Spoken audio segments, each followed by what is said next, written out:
মানিক চোরার নামের আগে বিচারপতি কেন বলে না? এই জন্য রাগ হয়ে যায়। আমার আদালি ওয়ালিয়ান ফাকাদ আযানতুহু বিল হারব। আল্লাহর ধরা বড় ধরা। আল্লাহ কাউকে 1 বছর পরে ধরেন, আল্লাহ কাউকে 5 বছর পরে ধরেন, আল্লাহ কাউকে 10 বছর পরে ধরেন।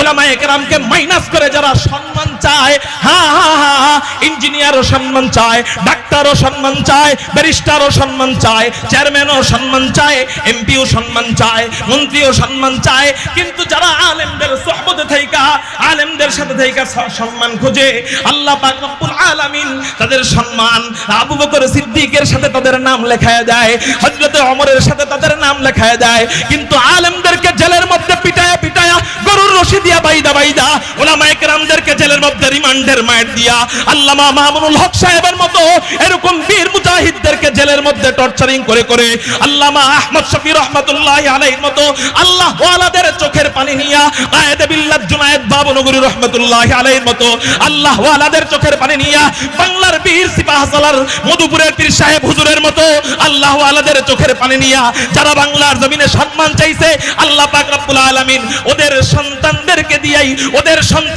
দিয়াই জুতা পিটা করে করে ওদেরকে দেশ ছাড়া করছে।